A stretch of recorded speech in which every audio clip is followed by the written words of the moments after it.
अभिनंदन दिले मुख्यमंत्र्यांनी। दोघांची भेट एक प्रकारे यशस्वीरित्या झाली म्हणता येईल, कारण पंतप्रधान पॉझिटिव्ह आहेत मराठवाड्याला मदत करण्यासाठी। अजून ऑफिशियली नाहीये, पण त्यांनी सीएमने असं सांगितलं की पंतप्रधान मदत म्हणजे केंद्र सरकार राज्य सरकारला मदत करेल। खूप मोठी मदतीची अपेक्षा आहे केंद्राकडून। अपेक्षा तर 100% आहे। आपल्या सर्वांना माहिती आहे की खरंच आज राज्यातला शेतकरी खूप अडचणीत आहे। एक तर आपल्या सर्वांना माहिती आहे कधी दुष्काळ पडतोय, कधी गारपीट होते आणि कधी अतिवृष्टी होते, आणि जो शेतामध्ये तो पीक घेतो त्या पिकाला बाजारभावाची हमी नाही। अनेक कारणामुळे आज हा शेतकरी अडचणीत असताना एक खूप मोठ्या प्रमाणामध्ये अतिवृष्टीचं संकट या राज्यामध्ये आपल्याला माहिती आहे की आपण पाहिलं की किती पाणी हे ज्या जुनी लोक सांगतात इथं हजर आहेत की आमच्या आयुष्यामध्ये आम्ही इतकं कधी अतिवृष्टी एका दिवशी पाहिली नाही। की हवामान बदलामुळे आपल्या सर्वांना माहिती आहे की पाऊस पडतोय, पण एकाच दिवशी वर्षाच्या सरासरी एवढा पाऊस पडल्यामुळं खूप मोठ्या प्रमाणात माझ्या शेतकऱ्यांचं नुकसान या राज्यामधले झालेलं आहे। आज जर राज्याचा जर आजचा जर हिशोब केला, आजचा जर विचार केला, तर साधारणतः आज अखेर राज्यामध्ये माझ्या शेतकऱ्यांच्या 92 लाख एकराचं नुकसान हे माझ्या शेतकऱ्यांचं झालेलं आहे। आणि त्यामध्ये तुम्हाला सांगणार 92 लाखापैकी ह्या नुसत्या सप्टेंबर महिन्याचा जर विचार केला तर सप्टेंबर महिन्यामध्ये साधारणतः 53,38,000 एकर शेतकऱ्यांच्या पिकाचं नुकसान झाले।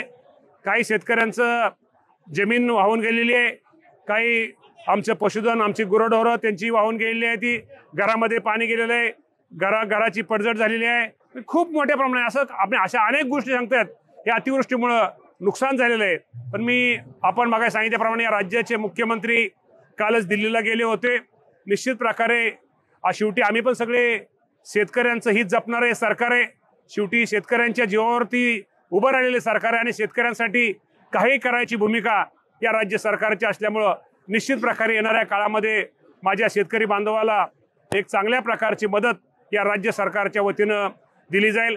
साधारणतः आज आतापर्यंत झालेल्या पाठीमाग ज्यांचं पंचनामे पूर्ण झालेत, नुकसान भरपाईचे जे अहवाल आलेत, साधारणतः 2250 कोटी रुपये आपण त्या शेतकऱ्याच्या खात्यामध्ये जमा केलेले आहेत। आणि अजूनही पंचनाम्याचं, शेतीच्या पिकाच्या पंचनाम्याचं काम किंवा जे नुकसान झालंय त्या नुकसान भरपाईचं पंचनाम्याचं काम हे युद्ध पातळीवर सुरू आहे। महसूल विभाग आणि आमचा कृषी विभाग हे काम आणि ग्रामविकास सगळेच विभाग हे सगळे जे यामध्ये सहकार्य करतायत आणि निश्चित प्रकारे अहवाल प्राप्त होतात माझ्या अडचणीत असणाऱ्या शेतकरी बांधवाला राज्य शासनाच्या वतीनं मदत दिली जाईल। मुख्यमंत्री आणि उपमुख्यमंत्र्यांसह तुम्ही दौरे केले, मराठवाड्यातले दौरे केले।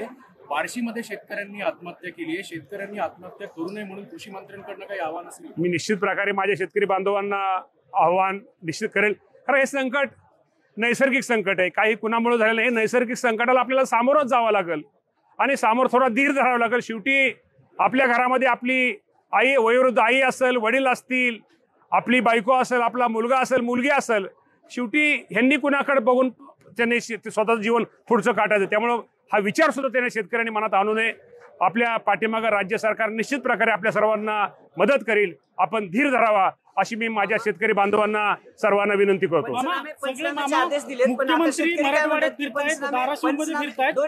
धाराशिवच्या जिल्हाधिकाऱ्यांचा एक व्हिडिओ व्हायरल होतोय। नवरात्रीच्या कार्यक्रमात धाराशिवचे जिल्हाधिकारी नाचतात, एका बाजूला शेतकरी रडतायत आणि जिल्हाधिकारी नाचतानाचा व्हिडिओ समोर आला। निश्चित प्रकारे या बाबतीमध्ये आपण मी काय माहिती घेईल आणि माहिती घेऊन निश्चित प्रकारे ज्या काही गोष्टी शेवटी आज शेतकऱ्यांचं दुःख आहे, शेतकऱ्याच्या दुःखाच्या काळामध्ये अशा गोष्टी झाल्या नाहीत पाहिजे।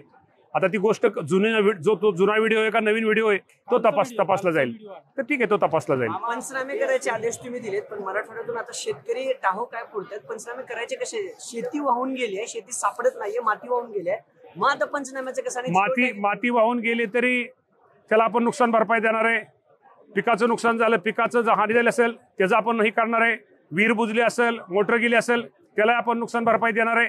त्यामुळे माझी आपल्या माध्यमातून शेतकरी बांधवांना एकच विनंती करायची, बाबांनो हताश होऊ नका। शेवटी आयुष्य हे असलं हे संकट आहे, हे निसर्गाचं संकट आहे, ह्याला आपल्याला सगळ्यांना सामोरं हे जावंच लागेल आणि तुम्ही काळजी करू नका, हे राज्य सरकार तुमच्या पाठीमागे आहे। राज्य सरकार दरवर्षी वेगवेगळ्या योजना आणतात कृषी संदर्भात असते किंवा शेतकऱ्यांच्या संदर्भात। कृषी समृद्धी योजना जी आणली होती त्याचा GR निघाला, पण ती अजूनही धुळकात आहे। 2 महिने त्याच्यातून उलटून गेलेत, मात्र अजूनही काही त्याच्या संपर्कात आलं नाहीये। या बाबतीमध्ये मी कालच बैठक घेतलेली।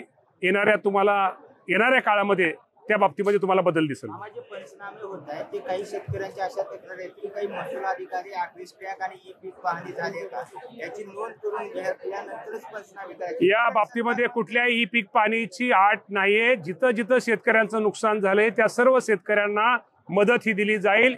या बाबतीमध्ये माझं तलाठी असतील, तिथले कृषी अधिकारी असतील, ग्रामसेवक असतील, आज ते पण कदाचित माझी मुलाखत ऐकत असतील. मी सगळ्यांना सूचना करतो की या राज्यामध्ये अतिवृष्टीमध्ये झालेल्या सगळ्या शेतकऱ्यांचं, मी तर म्हणेल एखाद्याचं 1 गुंठा 5 गुंठे जरी नुकसान शेतीत झालं असेल, त्या 5 गुंठ्याचा सुद्धा पंचनाम्यापासून तो व्यक्ती, तो लाभार्थ, तो शेतकरी वंचित राहिला नाही पाहिजे, ही काळजी आपण सर्वांनी घ्यावी.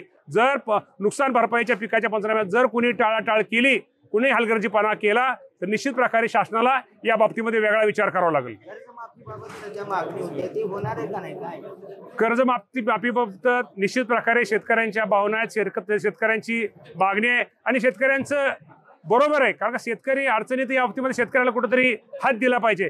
या बाबतीमध्ये राज्याचे मुख्यमंत्री, दोन्ही उपमुख्यमंत्री योग्य वेळी योग्य निर्णय घेतील. मामा, शेतकऱ्यांना जगणं अवघड झालं, योग्य वेळ नेमकी कधी येणार आहे मुख्यमंत्र्यांची, दोन्ही उपमुख्यमंत्र्यांची? आता मी तुम्हाला सांगितलं, आता पहिले हे आपण मदत तर करू. खूप मोठा आज परिस्थिती वेगळी, आज विषय वेगळा आहे.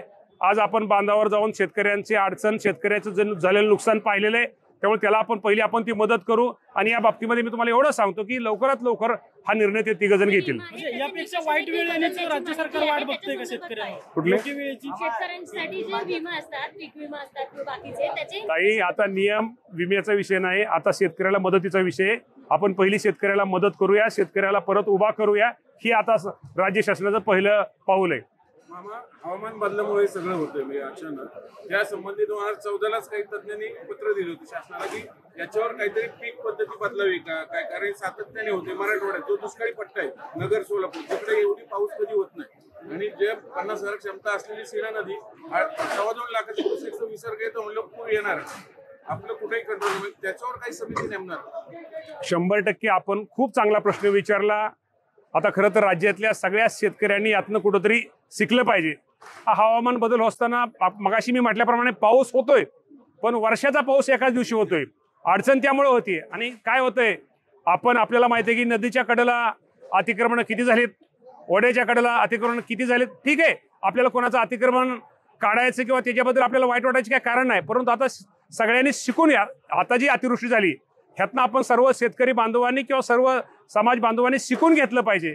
आता आपल्याला काय गोष्टी केल्यानंतर आपल्यावरती हे संकट येणार नाही, त्यासाठी निश्चित प्रकारे राज्य सरकार येणाऱ्या आगामी काळामध्ये अशी संकट पुन्हा आमच्या शेतकऱ्यावरती किंवा आमच्या तिथल्या ग्रामस्थावरती येणार नाहीत. आणि या दृष्टीने काय करणं गरजेचं आहे, जे करणं गरजेचं आहे ते भविष्यामध्ये केलं जाईल. धन्यवाद. मदत मामा तुम्ही स्वतः फॉलोअप घेणार आहात केंद्राकडून? केंद्राकडून या राज्याचे मुख्यमंत्री देवेंद्र फडणवीस साहेब, एकनाथ शिंदे साहेब, अजितदादा पवार साहेब, हे नरेंद्र मोदी साहेब, अमित शहा साहेब यांच्याशी ते बोलतायत. आणि निश्चित प्रकारे शेवटी त्यांनी पण सगळी कदाचित दिल्लीच्या ह्यांनी सगळ्यांनी टीव्हीवरती आपलं जे विदारक मी अत्यंत ते संकट शेतकऱ्यांवरती काय आलं त्यांनी पण ते पाहिलं असेल आणि मुख्यमंत्र्यांनी त्यांना संपूर्ण माहिती दिली असेल. या बाबतीमध्ये लवकरच चांगला निर्णय शेतकरी घेतला जाईल.